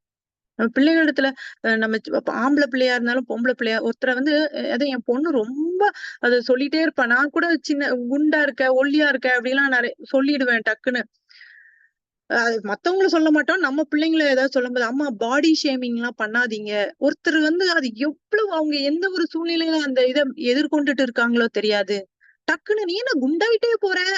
நீ என்ன மெலிஞ்சுட்டே போற? உனக்கு எதுவும் வியாதியா? சுகர் இருக்கா? இல்ல நீ இத இத இது" அதெல்லாம் நம்மளுக்கு உன் பிள்ளை எவ்வளவு மார்க் அது மாரி மார்க் வாங்குற காரியம் என்ன படிக்கிறாங்க? வேலை கிடைச்சுட்டா? குழந்தை இருக்கா? நம்ம இது தெரிஞ்சுட்டு நம்ம ஒண்ணுமே பண்ண போறதில்ல. ஆனா நம்ம கேட்கிற வார்த்தைகள் மற்றவர்களை எவ்வளவு புண்படுத்தும். நம்ம அவங்கள ஜட்ஜ் பண்ணி வச்சிருக்கிற காரியங்கள், ஒருவேளை இன்னைக்கு நீங்க ஜட்ஜிங்கா என்ன மாதிரி ஒருவேளை மத்தவங்கள அவங்களுடைய வெளித்தோற்றத்தின் அடிப்படையில ஜட்ஜ் பண்றவங்களா இருந்தீங்கன்னா, கண்டிப்பா நீங்க அந்த காரியங்கள உங்கள விட்டு விலகி ஏன்னா கிறிஸ்துவின் சிந்தை உடையவர்களாய் நம்ம மாறுகிறவர்களா இருக்கணும். நமக்குள்ள காணப்படுகிற காரியங்கள், மற்றவர்கள ஏற்றுக்கொள்ளுகிற காரியங்கள், நம்மைப் போல நம்மள மாரி தான் அவங்களுக்கும் இப்போ அந்த ஒரு எண்ணம் வர ஆரம்பிச்ச பிறகு தான் கொஞ்சம் கொஞ்சம் மத்தவங்க மேல இருக்கிற கோவம், எரிச்சல் எல்லாம் நின்னுருக்கு. சோ கிறிஸ்துவின் சிந்தை அப்படின்றது வந்து நமக்குள்ள வருகிறதா இருக்கணும். இன்னும் பார்த்தீங்கன்னா, பிலிப்பியர் 2ஆம் அதிகாரம் 2 அ 2ஆம் வசனம், 3ஆம் வசனம் வாசிக்கலாம். நீங்கள் ஏக சிந்தையும் ஏக அன்பு உள்ளவர்களாய் இருந்து இசைந்த ஆத்மாக்களாய் ஒன்றையே சிந்தித்து என் சந்தோஷத்தை நிறைவாக்குங்கள். ஒன்றையும் வாதினாலாவது வீண் பெருமையிலாவது செய்யாமல் மனத்தாழ்மையினாலே ஒருவரை ஒருவர் தங்களிலும் மேன்மை உள்ளவர்களாக எண்ண கடவீர்கள். இதுல பார்த்தீங்க அப்படின்னா, நான் சொன்னேன். ஒண்ணொண்ணும் இன்டர் கனெக்டட் சொன்னேன். இதுல பார்த்தீங்கன்னா, 2ஆம் வசனத்துல ஏக சிந்தை, ஏக அன்பு வருதா? இசைந்த ஆத்துமாக்களாய் ஒரு மனம். ஒ ஒரு ஒ ஒரு ஒ ஒன் ஒன் ஒருத்தரையும் நம்ம எல்லாரையும் ஏற்றுக்கொள்ளுகிற ஒரு காரியம். அடுத்தது பார்த்தீங்க அப்படின்னா, மனத்தாழ்மையினாலே ஒருவரை ஒருவர் தங்களிலும் மேன்மையானவர்களாக எண்ணுங்கள். மனத்தாழ்மை, ஒரு மனம், ஏற்றுக்கொள்ளுகிற ஒரே சிந்தை உடையவர்களா இருக்கிறது. அதான் ஒரு மனம். அப்போ 4ஆம் வசனத்துல பார்த்தீங்கன்னா, தனக்கானவைகளை அல்ல பிறனுக்கானவைகளையும் நோக்குவானாக. உன்ன மாத்திரம் இல்ல. மற்றவனுக்கு இப்போ நம்ம இந்த பிரேயர் குரூப்ல நம்ம இருக்கிறோம். நெறைய பேருடைய பிரச்சனைகள இன்னைக்கு சிஸ்டர் கூட சொல்லும்போது, நானும் ஒழுங்கா அட்டெண்ட் பண்றதில்ல. பட் ஆனா டெய்லி ரெகுலரா அட்டெண்ட் பண்ணுகிறவர்கள் இருக்கீங்க. டெய்லி வந்து கரெக்ட்டா அ மற்றவர்களுக்காக ஜெபிக்கிற காரியங்கள், மற்றவர்களுடைய பிரச்சனைகள தன்னுடைய பிரச்சனை இப்போ கண்டிப்பா வந்து யாராச்சும் ஒரு பிரச்சனைய சொன்னா, அவங்களுக்காக தனிப்பட்ட முறையில அவங்கள மெசேஜ் போட்டு கவலைப்படாதீங்கன்னு சொல்லுகிற காரியங்கள், அது எல்லாமே இந்த குரூப்ல இருக்குது எனக்கு தெரியும். ரியலி நான் நெறைய பேர்கிட்ட நான் சொல்லியிருக்கேன். பட் எத்தன பேர் வந்து ஜாயின் பண்ணாங்கலாம் தெரியல. எப்பவுமே சொல்லுவேன்.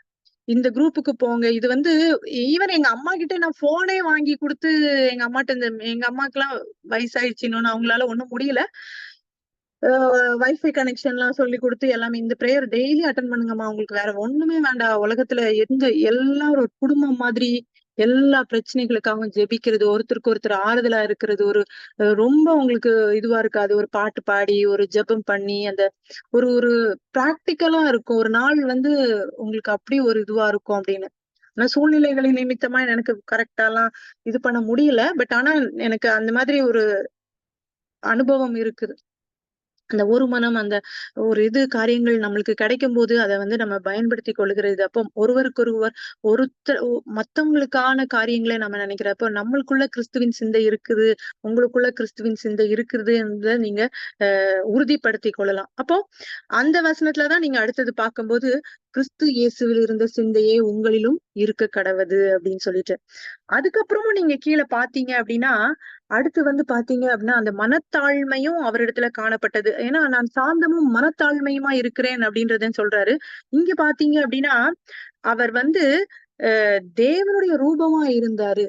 இந்த உலகத்துல இருக்கும்போது அவர் தனக்கு மகிமையும் கனத்தையும் தேடி இருக்கலாம். அவர் என்னைக்காச்சும் போய் எனக்கு ரெஸ்பெக்ட் குடுங்க, எனக்கு மரியாதை குடுங்க அப்படின்னு சொல்லிட்டு, எனக்கு சர்ச்ல மரியாதை குடுங்க. அவர் ஒரு நாளும் எந்த இடத்துலயுமே அவர் தனக்கு மரியாதையோ, தனக்கு புகழையோ அவர் தேடவே இல்ல. தன் பிதாவின் சித்தம் செய்வதுதான் ஒரே நோக்கமா இருந்தது. இன்னைக்கு நம்மளுக்கு எத்தன பேரு சர்ச்ல நம்மளுக்கு பொசிஷன் தரல. இன்னைக்கு செல்வி சொல்லும்போது ரொம்ப சந்தோஷமா இருந்தது. எப்படின்னா ஆண்டவர் நம்மள எப்படி உயர்த்துவார் அப்படின்னா, ஒரு ஸ்டெப்பா நம்மள கற்றுக் கொடுத்து நம்மள ஒரு இடத்துக்கு கொண்டு போவாரு. அது வரைக்கும் நம்ம அவருடைய பலத்த கைக்குள்ள நம்ம அடங்கி இருக்கிறதா இருக்கணும். நான் இந்த சர்ச்சுக்கு போறேன். எனக்கு ட்ரெஷரர் பதவி குடுக்கல. எனக்கு இது தரல. எனக்கு அது தரல. இந்த மீட்டிங்ல என்ன பிரேயர் பண்ண விடல. இதுல என்ன பாட்டு பாட விடல. வேணாம். இப்ப இந்த குரூப்லயே என்ன விட நெறைய வேத அறிந்தவங்க, நெறைய பிராக்டிகல் நாலேட்ஜ் இருக்கிறவங்க, நெறைய அனுபவங்கள் அறிந்தவங்க நெறைய பேர் இருக்கீங்க. அப்போ அவர்கள் மூலமாய் கூட ஆண்டவர் நம்மகிட்ட நெறைய கற்றுக் கொடுப்பார். யார் மூலம் அதான் சொல்லுவேன். ஈவன் நம்ம வீட்ல வேலை ஹெல்ப் ஒர்க் வரவங்க மூலமா கூட அ ஆண்டவர் நம்மளுக்கு நெறைய காரியங்கள கற்றுத் தருவார். பொறுப்புணர்வோட எப்படி இருக்கணும்? எப்படி நடந்து கொள்ளணும்? அதனால யாரையுமே நம்ம அப்ப ஆண்டவர் எப்படி இருந்தார்? அவரிடத்துல இருந்த சிந்தை, தாழ்மையின் சிந்தை இருந்தது. அவர் எந்த சர்ச்லயும் போய் எனக்கு நான் தேவனுடைய குமாரன் அப்படின்றத கூட அவர் யாரிடத்துலயும் வெளிப்படுத்தவே இல்ல. தன்னுடைய சொந்த சகோதரர்கள் கிட்ட கூட மேபி அவங்க ரொம்ப அவர புல்லி பண்ணிட்டு அந்த மாதிரி காரியங்கள் தான் நம்ம வேதத்துல ஒரு சில வசனங்கள பார்க்கும்போது நமக்கு தெரியும்.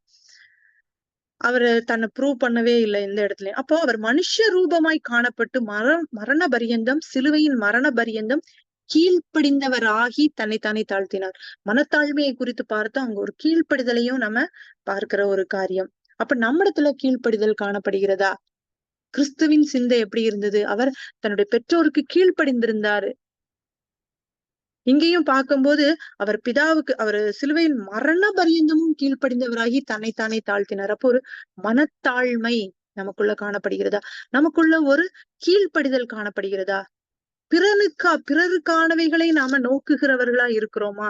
பிறருக்காக நம்ம பிறருடைய நன்மையை யோசிக்கிறவர்களா இருக்கிறோமா? இல்ல நம்ம பத்தியே யோசிச்சுட்டு இருக்கிற காரியம் இருக்கா? எனக்காக இன்னொரு வசனம் வாசிக்கலாம். மனத்தாழ்மை குறித்து 1 பேதுரு 5ஆம் அதிகாரம் 5ஆம் வசனம்.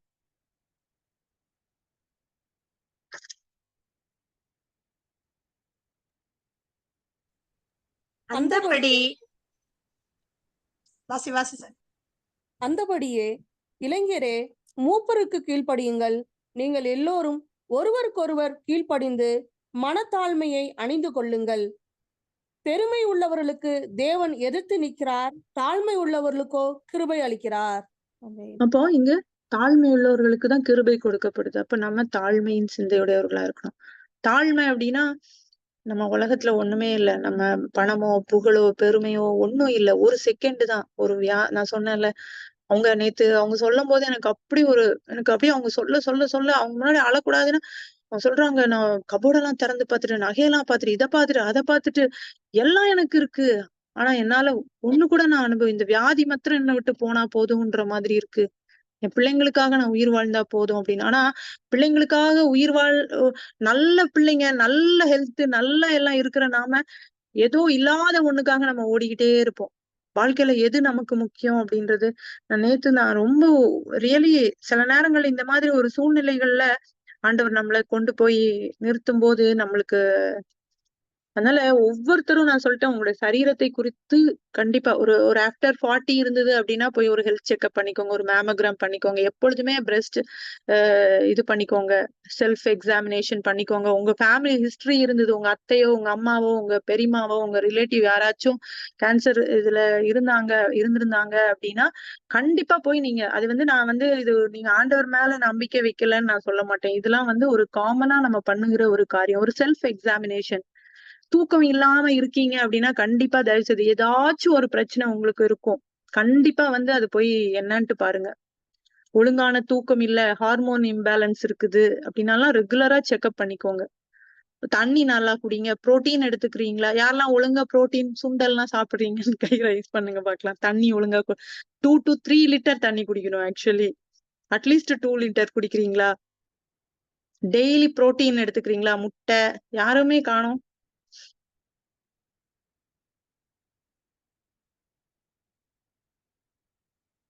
டெய்லி சுண்டல் இல்ல முட்டை, கீரை, வெஜிடபிள்ஸ் ஏதாச்சும் ஒண்ணு சாப்பிட்டுக்கிறது. ஒண்ணும் இல்லைன்னா வெள்ளரிக்காய், கேரட் ஏதாச்சும் ஒண்ணு. நிறைய வெஜிடபிள்ஸ், நிறைய தண்ணி, நல்ல இது ஹெல்தி சாப்பாடு. அந்த மாதிரி நல்ல உங்க உடம்ப பாத்துக்கோங்க. சரீரத்தை குறித்த ஞானமும் நமக்கு வேணும். நம்ம ஆண்டவர் நம்மளோடு கூட இருக்கிறார். நமக்கு எல்லா காரியத்திலும் ஞானத்தை தந்திருக்கிறார். அதே போல நம்ம சரீரத்தை குறித்தும் நம்ம ஞானமுடையவர்களா இருக்கணும்.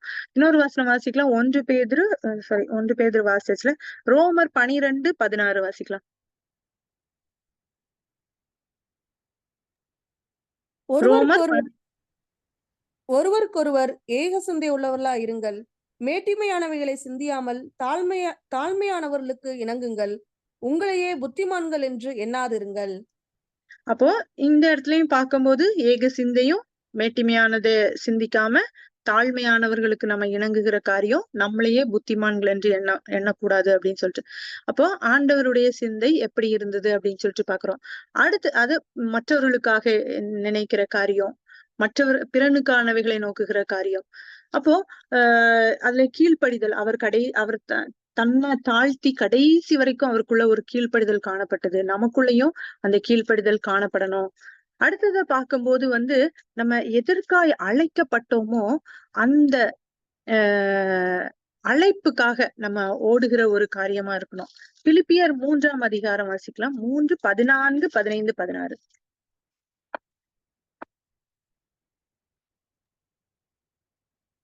கிறிஸ்து இயேசுவுக்குள் தேவன் அழைத்த பரம அழைப்பின் பந்தய பொருளுக்காக லக்கை நோக்கி தொடர்கிறேன்.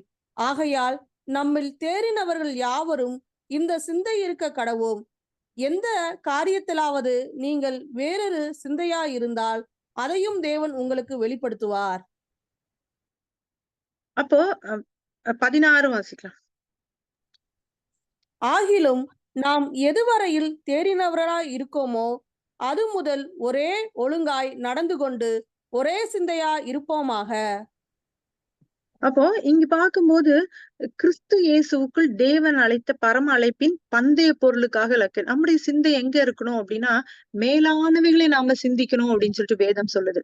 அப்போ நம்மில் தேறினவர்கள் யாவரும் இந்த சிந்தையா இருக்க கடவோம். இது ஒரு அடுத்த ஸ்டேஜுக்குன்னு சொல்லாமே. நம்ம ஒரு மனதா இருக்கணும். நம்மளுக்குள்ள ஒரு ஆண்டவர் ஒரு ஐக்கியத்தை தந்திருக்கிறாருன்னா ஒரு மனதா இருக்கணும். மற்ற ஒருத்தர் தாங்கணும், ஒருத்தருக்கு ஒருத்தர் இதுவா இருக்கணும், அன்பா இருக்கணும். எல்லா காரியமும் நமக்கு தெரியும். ஆனா தேவன் நம்மளுக்கு ஒரு பந்தய பொருளை நமக்கு வைத்திருக்கிறார். அந்த பந்தய பொருளுக்காக நான் லக்கை நோக்கி தொடருகிறேன்னு சொல்லிட்டு பவுல் சொல்றார். பவுல் ஆல்ரெடி சொல்லிட்டாரு, நான் கிறிஸ்துவை பின்பற்றுகிறேன் அப்படின்னு சொல்லிட்டாரு. இங்கேயும் நீங்க பாத்தீங்க அப்படின்னா இந்த சிந்தை தான் நம்மளுக்குள்ளேயும் காணப்படணும் அப்படின்னு சொல்லிட்டு. இதுக்கு இன்னொரு வசனம் நம்ம வாசிக்கலாம். எபிரேயர் 3ஆம் அதிகாரம் 1ஆம் வசனம்.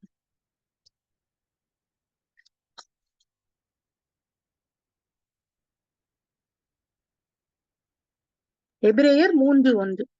இப்படி இருக்க பரம அழைப்பு பங்குள்ளவர்களாகிய பரிசுத்த சகோதரரே, நாம் அறிக்கை பண்ணுகிற அப்போஸ்தலரும் பிரதான ஆசாரியருமா இருக்கிற கிறிஸ்து இயேசுவை கவனித்து பாருங்கள். அப்போ நம்ம இயேசு கிறிஸ்து எப்படி இருந்தாரு அப்படின்னா, தனக்கு கொடுக்கப்பட்ட அந்த ஒரு இதுல அவரு கரெக்டா இருந்தாரு. தனக்கு கொடுக்கப்பட்ட அந்த அழைப்புல அவர் கரெக்டா இருந்தாரு. அவரை கவனித்து பாருங்க. நம்ம பரம அழைப்புக்கு பங்குள்ளவர்களாகிய நாம அவரை கவனித்து பாருங்க அப்படின்னு சொல்லிட்டு நமக்கு சொல்லப்படுது. அப்படின்னா என்ன அர்த்தம்னா, அதுக்கு பின்னாடி நீங்க பாத்தீங்கன்னா மோசே அந்த அவர் கிறிஸ்து உண்மை உள்ளவராய் இருந்தாரு, நாம் அவரை போல இருக்கணும் அப்படின்ற காரியங்கள் சொல்லப்பட்டிருக்கிறது. அப்போ நாம் அவர் தனக்கு நியமிக்கப்பட்ட அந்த காரியத்திலே தான் ஃபுல்லி ஃபோக்கஸ்டா இருந்தாரு. அவருடைய சிந்தை முழுவதும் அதுக்குள்ளதான் இருந்தது. அப்ப நம்முடைய சிந்தை எப்படி இருக்கணும் அப்படின்னா, நாமளும் அவரை போல அந்த அதுக்கான வசனம் இருந்தது. பட் நான் அது எங்க எழுதாம விட்டிருக்கேன். பட் அந்த எபிரேயர்ல தான் இருக்குமா எதுன்னு தெரியல. அவரும் வந்து கடைசி வரைக்கும் அந்த ஒரு காரியத்துக்காக தான் அவர் வந்து அந்த தனக்கு என்ன நியமிக்கப்பட்டது. அநேக போராட்டங்கள், அநேக பிரச்சனைகள், அநேக சோதனைகள் அவருக்கு வந்தது. ஆனா அவர் தனக்கு என்ன நியமிக்கப்பட்டிருந்ததோ அந்த ஒரு காரியத்துக்காக நீங்க பாத்தீங்க அப்படின்னா, நான் அது திருப்பி அந்த பாடுபடுதலை குறித்து சொல்லும்போது சொல்றேன். அப்போ தனக்கு நியமிக்கப்பட்ட அந்த ஒரு காரியத்துக்காக தான் தான் அவருடைய சிந்தையா இருந்தது. அப்ப நம்மளுடைய சிந்தை எப்படி இருக்குது? பரம அழைப்புக்கு பங்குள்ளவர்களா இருக்கிறோம். நான் தான் சொன்னேன், நித்திய ஜீவனை சுதந்திரித்துக் கொள்ளணும். நான் இந்த காரியங்கள் என்கிட்ட இருக்கக்கூடாது. இந்த காரியங்கள் ஆண்டவர் விரும்பாத காரியம். இந்த காரியம் வேதம் வேண்டாம் அப்படின்னு விலக்கி வைத்திருக்கிற காரியம். இந்த காரியத்துக்கு நான் வந்து நிறைய நேரங்கள்ல நம்ம சடங்காச்சாரங்கள், நம்மளுடைய நம்ம எதை பிலீவ் பண்ண நம்முடைய நம்பிக்கைகள், நம்முடைய சடங்காச்சாரங்கள், கலாச்சாரங்களுக்கு நம்ம முக்கியத்துவம் கொடுத்துட்டு கிறிஸ்துவின் அன்பை விட்டு நம்ம விலகி போகிறவர்களா இருக்கிறோம். இப்போ ஃபார் எக்ஸாம்பிள் நான் சொல்ற ஒரு ஒரு ஒரு இந்து சகோதரி உங்களுக்கு வந்து ஒரு ஸ்வீட்டை கொடுக்குறாங்க. உடனே அவங்க முன்னாடி நாங்க கிறிஸ்தவங்க இதை சாப்பிடக்கூடாது அப்படின்னு நீங்க சொன்னீங்க அப்படின்னா அவங்க மனசு கண்டிப்பா வேதனைப்படும். அவங்க முன்னாடி நீங்க வாங்கிட்டு அது பின்னாடி தூர போட்டா கூட பரவாயில்ல. இல்ல அப்படின்னா நீங்க ஸ்தோத்திரத்தோட அதை சாப்பிட்டீங்க அப்படின்னா எல்லாம் என்னவாகும்? ஜெபத்தினாலும் ஸ்தோத்திரத்தினாலும் பரிசுத்தமாக்கப்படும். ஆண்டவர் படைச்சது எல்லாம் விக்கிரகம் ஒரு பொருட்டே இல்லைன்னு நினைச்சீங்கன்னா அது பொருட்டே கிடையாது. விக்கிரகத்துக்கு படைச்சவங்க ஒரு பொருட்டே இல்லைன்னு நீங்க பவுல் தான் சொல்றாரு. உங்களுடைய இதை பொறுத்துதான் அதெல்லாம். சோ அதனால நம்ம ஒவ்வொருத்தரும் நம்முடைய சிந்தை எப்படி அப்போ ஒரு ஆத்மாவை நீங்க ஆதாயப்படுத்தணும் அப்படின்னா எல்லாருக்கும் எல்லாமும் ஆனேன் அப்படின்னு. இப்ப நம்ம சிந்தை என்ன இருக்கணும்னா நம்ம பரமழைப்புக்கு பங்குள்ளவர்களா இருக்கணும். நம்ம கூட சேர்ந்தவங்களையும் நம்ம அதுக்கு பங்குள்ளவர்களாய் மாற்றணும். பிலிப்பியர் 4ஆம் அதிகாரம் 2ஆம் வசனம் நீங்க பாத்தீங்கன்னா, கர்த்தருக்குள் ஒரே சிந்தையா இருக்க ஏயோதியாளுக்கும் சிந்திகையாளுக்கும் புத்தி சொல்லுகிறேன் அப்படின்னு சொல்றாரு. அப்போ கர்த்தருக்குள் ஒரே சிந்தையா இருக்க வேண்டும் நம்ம. அப்போ எதெல்லாம் சிந்தித்து கொண்டிருக்கணும் அப்படின்னா பிலிப்பியர் 4:8 வாசிக்கலாம். கடைசியாக சகோதரரே, உண்மை உள்ளவைகள் எவைகளோ, ஒழுக்கம் உள்ளவைகள் எவைகளோ, நீதி உள்ளவைகள் எவைகளோ, கற்புள்ளவைகள் எவைகளோ, அன்புள்ளவைகள் எவைகளோ, நற்கீர்த்தி உள்ளவைகள் எவைகளோ, புண்ணியம் எதுவோ, புகழ் எதுவோ, அவைகளையே சிந்தித்துக் கொண்டிருங்கள். அப்போ இது எல்லாத்தையும் நம்ம சிந்தித்து கொண்டே இருக்கணும். இதெல்லாம் கிறிஸ்துவுக்குள்ள இருந்த காரியம்தான். அதனாலதான் பவுல் இதையெல்லாம் சொல்றாரு. உண்மை உள்ளவைகள், ஒழுக்கம் உள்ளவைகள், நீதி உள்ளவைகள், கற்புள்ளவைகள், அன்புள்ளவைகள், நற்கீர்த்தி உள்ளவைகள், புண்ணியம், புகழ் எதுவோ அது எல்லாத்தையும் நம்ம சிந்தித்து கொண்டு இருக்கணும் அப்படின்னு சொல்லிட்டு. அப்போ கிறிஸ்து இயேசுவில் இருந்த சிந்தை இதெல்லாம் அப்ப இதெல்லாம் நமக்குள்ள காணப்படணும் அப்படின்னு. அடுத்து ஒரு சிந்தையை குறித்து நம்ம பார்க்கலாம். எபிரேயர் 2:18.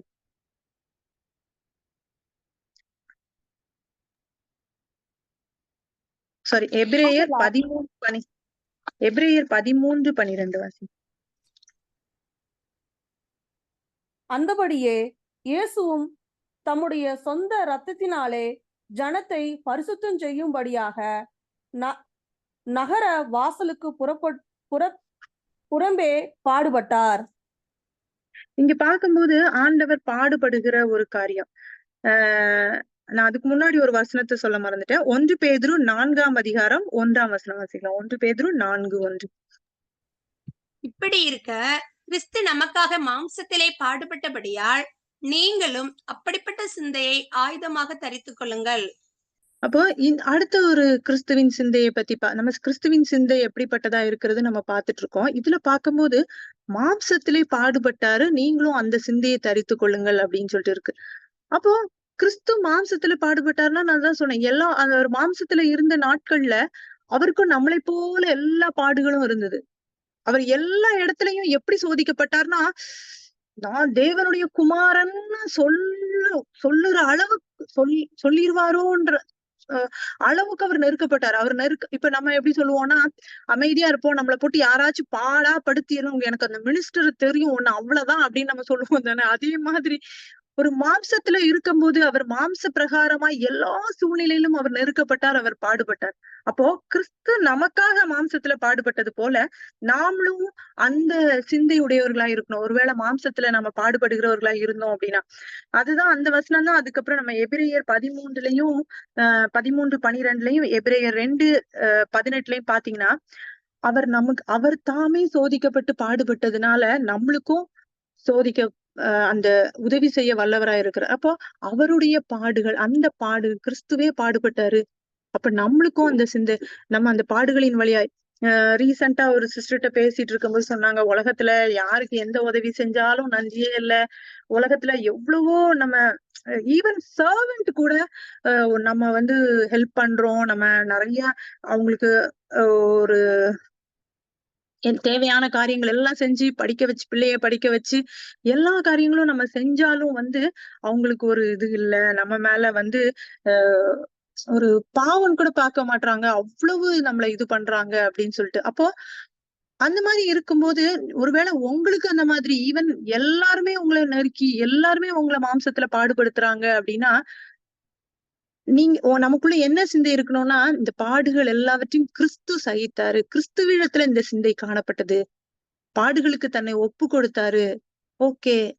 அதனால இனிமே யாருக்கு உதவி செஞ்சாலும் இவங்க அதை திரும்பி தருவாங்க, நம்மளுக்கு தேங்க்ஸ் சொல்லுவாங்க, நம்மள நல்லா வச்சுப்பாங்கன்னு நீங்க நினைக்காதீங்க. யாரு உங்களை நான் பாத்துக்குவேன், உங்களை நல்லா வச்சுப்பேன், ஈவன் பிள்ளைங்களே இருந்தாலும் சரி, எல்லாத்துக்கும் நீங்க ரெடியா இருந்துக்கோங்க. ஓகே, இவங்க நம்மள பாடே படுத்தினாலும் சரி, நம்ம இவ்வளவு உதவி செஞ்சிருக்கோம், அவங்க நம்மள மூஞ்சிக்கு நேர திட்டுனாலும் சரி, காரி துப்புனாலும் சரி, இது எனக்கு மகிமையை தரும் அப்படின்னு சொல்லிட்டு. அதுக்குதான் நம்ம அந்த வசனத்தை எப்பவுமே ஞாபகம் வச்சுக்கணும்.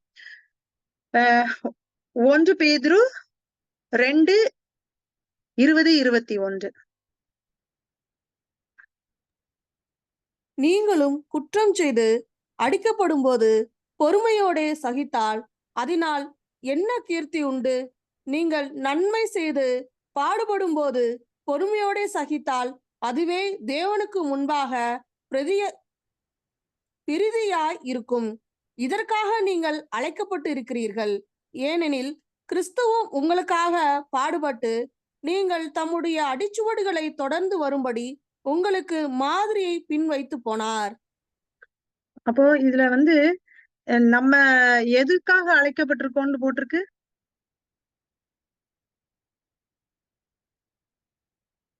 எதற்காக நம்ம பாடுபடுறதுக்கு. அப்போ நம்ம ஏன் கவலைப்படுறோம்? இல்ல, நம்முடைய அழைப்பு நம்ம எதற்காக எல்லாம் அழைக்கப்பட்டிருக்கிறோம்ட்டு வேதம் நிறைய சொல்லுது. அதே மாதிரி நம்ம முதல்லயே பார்த்தோம் ரோமர்ல, நம்ம ஆண்டவர் நம்மள எப்படி நம்மள முன்குறித்து இருக்கிறார், நம்மளை அழைத்திருக்கிறார், நம்மள நீதிமான்களாக்குகிறார், பரிசுத்தப்படுத்துறார், அப்படி எல்லாமே நம்ம பார்த்தோம். அப்ப இங்கே எதற்காக நம்ம அழைக்கப்பட்டிருக்கிறோம்? நன்மை செய்து பாடுபடுகிறதற்கு நாம் அழைக்கப்பட்டிருக்கிறோம். ஆனா நன்மை செய்து பாடுபடும் போது நம்மளுக்கு என்ன இல்ல, பொறுமையா சகிக்கிற எண்ணம் இல்ல. உடனே நம்ம சிந்தை எங்கே ஆயிடும், நல்லாவே இருக்க மாட்டேன். இது என்கிட்டயும் இருக்குது. எவ்வளவு ஹெல்ப் பண்ண, எவ்வளவு பண்ண, ஒரு நன்றி இல்ல பாரு என்ன எப்படி, எனக்கு வேற எதுவும் கூட என் மனசுல எனக்கு வலிக்கல, இப்படி நான் நல்லது செஞ்சேன், அவ என்ன இப்படி பண்ணிட்டா, அவ்வளவுதான். அதனால அப்போ நம்முடைய அழைப்பையும் தெரிந்து கொள்ளுதலையும் உறுதியாக்கும்படி ஜாக்கிரதையா இருங்கள். உங்களுடைய அழைப்பு எதற்காக? பாடுபடுகிறதற்காகவும் நமக்கு அழைப்பு கொடுக்கப்பட்டு இருக்கிறது. அப்போ அதுல இன்னொன்னு பாத்தீங்க அப்படின்னா, அந்த பாடுபடுகிறதுனால ரட்சிப்பு பலன் செய்கிறது அப்படின்னு சொல்லிட்டு பவுல் சொல்றாரு. அந்த வசனம் ரொம்ப எனக்கு வாசிக்கும் போது ஆச்சரியமா இருந்தது. 2 கொரிந்தியர் 1:அதிகாரம் 5, 6, 7 வாசிக்கலாம். நிறுத்தி நிதானமாய். 2 கொரிந்தியர் 1, 5, 6, 7. எப்படி எனில் கிறிஸ்துவினுடைய பாடுகள் எங்களிடத்தில் பெருகிறது போல கிறிஸ்துவினாலே எங்களுக்கு ஆறுதலும் பெருகுகிறது. ஆதலால் நாங்கள் உபத்திரவப்பட்டாலும் அது உங்கள் ஆறுதலுக்கும் இரட்சிப்புக்கும் ஏதுவாகும். நாங்கள் ஆறுதல் அடைந்தாலும் அதுவும் உங்கள் ஆறுதலுக்கும் இரட்சிப்புக்கும் ஏதுவாகும். நாங்கள் பாடுபடுகிறது போல நீங்களும் பாடுபட்டு சகிக்கிறதுனாலே அந்த இரட்சிப்பு பலன் செய்கிறது. நீங்கள் எங்களோட கூட பாடுபடுகிறது போல எங்களோட கூட ஆறுதலும் அடைகிறீர்கள் என்று நாங்கள் அறிந்து உங்களை குறித்து உறுதியான நம்பிக்கை உள்ளவர்களாய் இருக்கிறோம். இங்க பவுல் எப்படி சொல்றேன்னா, கிறிஸ்துவனுடைய பாடுகள் எங்களிடத்தில் பெருகுகிறது போல கிறிஸ்துவினால எங்களுக்கு ஆறுதலும் பெருகிறது. நாங்கள் உபத்திரவப்பட்டால் அது உங்கள் ஆறுதலுக்கும் இப்போ நம்ம சில நேரங்கள்ல நம்முடைய உபத்திரவம் மற்றவர்களுக்கு பலன் தருகிறதா இருக்கும். அதே போல நாம் பாடுபடுகிறது போல நீங்களும் பாடுபட்டு சகிக்கிறதுனாலே அந்த ரட்சிப்பு பலன் செய்கிறது அப்படின்னு. ஒருவேளை நம்ம பாடுபடுகிறதுனால, ஒருவேளை மத்தவங்க ஒருவேளை நம்மள ஹர்ட் பண்ணியோ இல்ல ஏதோ ஒரு விஷயத்துலனாலும் நம்ம கஷ்டப்படுகிறனாலயோ நம்ம திருப்பி பேசாம நம்ம ஆண்டவருக்கு மகிமையா இருக்கட்டும் இந்த பாடுகள்னு சொல்லிட்டு நம்ம அதை ஏற்றுக்கொள்றதுனால ஒருவேளை அந்த அந்த அந்த ஆப்போசிட் பர்சன் ரட்சிக்கப்படலாம். இல்லைன்னா ஏதோ ஒரு காரியம். ஆனா நம்முடைய பாடுகள் ஒரு ரட்சிப்பை உண்டாக்குகிறது அப்படின்றதுல அது எனக்கு ரொம்ப புடிச்சிருந்தது. அதை நீங்க திருப்பி திருப்பி அதை வாசிச்சு பாருங்க. அந்த நாங்கள் பாடுபடுகிறது போல நீங்களும் பாடுபட்டு சகிக்கிறதுனாலே அந்த ரட்சிப்பு பலன் செய்கிறது அப்படின்னு. இப்ப பவுல் அதனாலதான் பாடுகளை போய் போய் போய் ஏற்றுக்கொண்டு காரியம். அதே மாதிரி ஆண்டவருமே பாடுகளை ஏன் சகித்து கொண்டார் அப்படின்னா, எபிரேயர் 12ஆம் அதிகாரம் 2ஆம் வசனம், தமக்கு முன் வைத்திருந்த சந்தோஷத்தின் பொருட்டு அவமானத்தை எண்ணாமல் சிலுவையை சகித்து தேவனுடைய சிங்காசனத்தின் வலது பார்சத்தில் வீற்றிருக்கிறார்.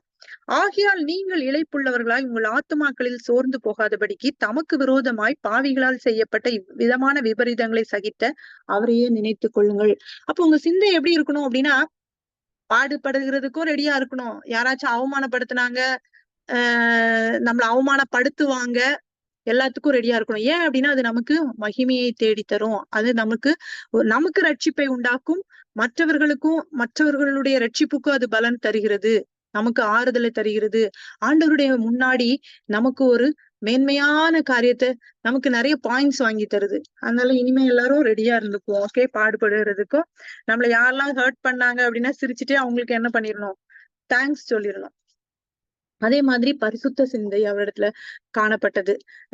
நிறைய வசனம் இருக்கு. பட் அது நம்ம எல்லாருக்குமே தெரியும், அவர் பரிசுத்தர் அப்படிதானே. மத்தேயு 5:8 வாசிக்கலாம்.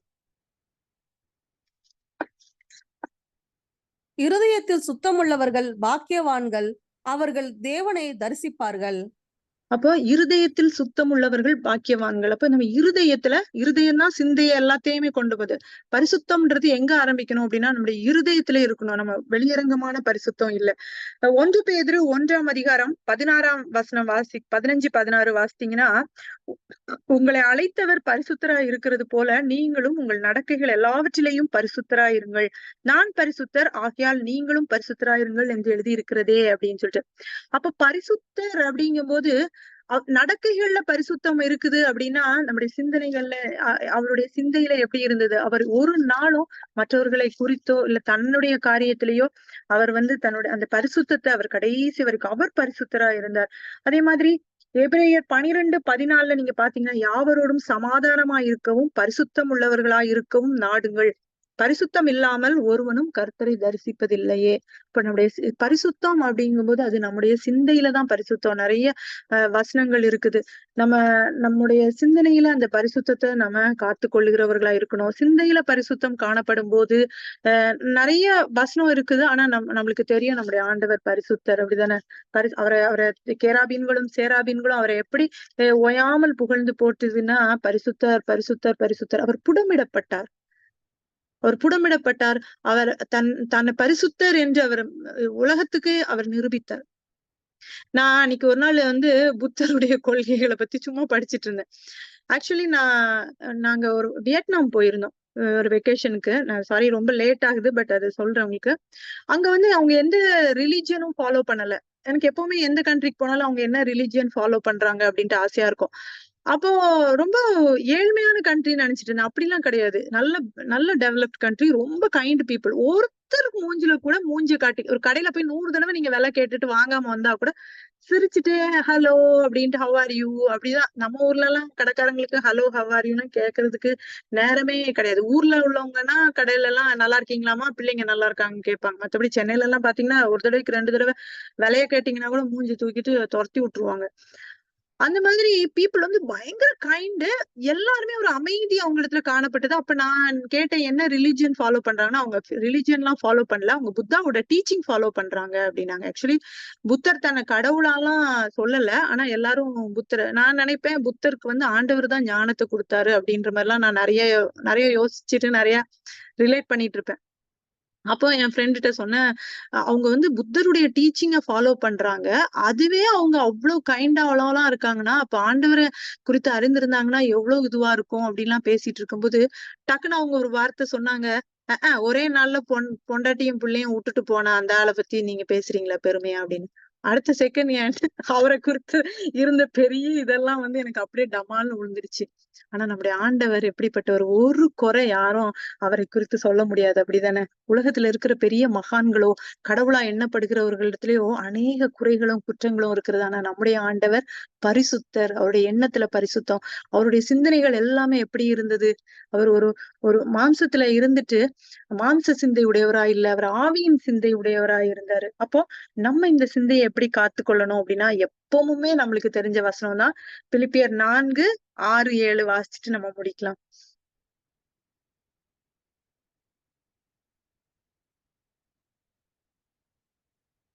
நானே வாசிச்சுட்டா? வாசிங்கக்கா. நீங்கள் ஒன்றுக்கும் கவலைப்படாமல் எல்லாவற்றையும் குறித்து உங்கள் விண்ணப்பங்களை ஸ்தோத்திரத்தோடே கூடிய ஜெபத்தினாலும் வேண்டுதலினாலும் தேவனுக்கு தெரியப்படுத்துங்கள். அப்பொழுது எல்லா புத்திக்கும் மேலான தேவ சமாதானம் உங்கள் இருதயங்களையும் உங்கள் சிந்தைகளையும் கிறிஸ்து இயேசுவுக்குள்ளாக காத்துக்கொள்ளும். அப்போ நம்ம எந்த ஒரு கஷ்டம், எந்த ஒரு பிரச்சனை வந்தாலும் நம்ம என்ன பண்ணணும்? ஜெபத்திலையும் ஸ்தோத்திரத்திலையும் ஆண்டவருக்கு தெரியப்படுத்தும் போது தேவ சமாதானம் நம்ம இருதயங்களையும் நம்ம சிந்தைகளையும் கிறிஸ்து இயேசுக்குள்ளாக காத்துக்கணும். நம்முடைய சிந்தைகள் காத்து கொள்ளப்படணும். நம்முடைய சிந்தையில இருந்துதான் எல்லாம் ஆரம்பிக்குது. சிந்தையில இருந்துதான் நம்முடைய செயல், நம்முடைய வார்த்தைகள் வெளிப்படுகிற காரியம். இப்ப நம்முடைய ஆண்டவருடைய சிந்தை, கிறிஸ்துவின் சிந்தை எப்படி இருந்தது அப்படின்னு சொல்லிட்டு நம்ம பார்த்தோம். பிராக்டிக்கலா தான் பார்த்தோம். நிறைய காரியங்கள் வேதத்துல இருக்கு. கிறிஸ்து எப்படிப்பட்டவரா இருந்தார் அப்படின்ட்டு. மறுரூபம் ஆகணும் அப்படின்னு நம்ம சொல்லுறோம். நிறைய காரியங்கள் கிறிஸ்துவின் சாயலை போல மாறணும் அப்படின்னு. நமக்குள்ள அந்த ஒரு மனதின் ஆவி இருக்கணும். நமக்குள்ள அந்த ஏக இசைந்த ஆத்துமாக்களாய் ஒன்றே சிந்தித்து கொண்டிருக்கிறவர்களாய் நம்ம இருக்கணும். கிறிஸ்துவின் சித்தம், கிறிஸ்துவை போல நம்ம வாழுகிற ஒரு அனுபவம் நமக்குள்ள மாறணும். கர்த்தர் தாமே இந்த வார்த்தைகளை ஆசீர்வதிப்பாராக.